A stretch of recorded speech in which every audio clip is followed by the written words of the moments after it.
میرے بھائیوں، جس طرح ہم نے جانور کی گردن پر چھری چلائی ہے، ٹھیک اسی طرح ہمیں اپنی خواہشات نفس پر بھی چھری چلانی ہے، یعنی اللہ رب العالمین کے حکم کے سامنے اپنی خواہشات کو قربان کر دینا ہے، تاکہ اللہ رب العالمین کے رضا کے مقابلے میں ہماری خواہشات کی کوئی حیثیت باقی نہ رہ جائے۔ جیسے ابراہیم علیہ السلام نے کیا کہ جب اللہ رب العالمین نے ابراہیم علیہ السلام کو حکم دیا کہ وہ اپنے بیٹے کو اللہ رب العالمین کی راہ میں قربان کرے، تو ابراہیم علیہ السلام نے اپنے بیٹے کی شدید محبت کے باوجود اللہ رب العالمین کے حکم کو مقدم رکھتے ہوئے اپنے بیٹے سے کہا کہ یا بنی انی ارا فی المنام انی اذبحک فانظر ماذا تری،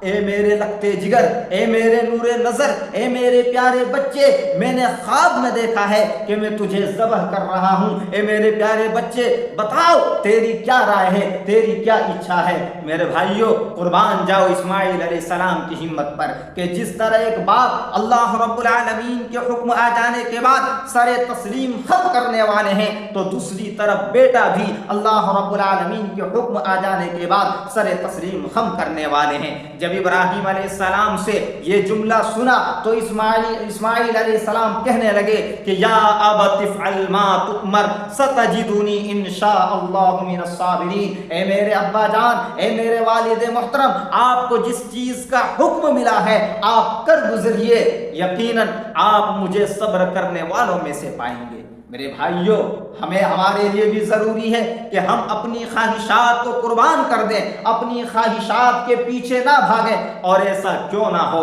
کیونکہ اللہ رب العالمین نے ایسے لوگوں کو خوشخبری سناتے ہوئے فرمایا وَأَمَّا مَنْ خَافَ مَقَامَ رَبِّهِ وَنَهَى النَّفْسَ عَنِ الْهَوَىٰ فَإِنَّ الْجَنَّةَ هِيَ الْمَأْوَىٰ، کہ رہا وہ شخص جو اللہ رب العالمین کے سامنے کھڑے ہونے سے ڈرا اور اپنے نفس کو خواہشات نفس سے روکے رکھا، تو یقیناً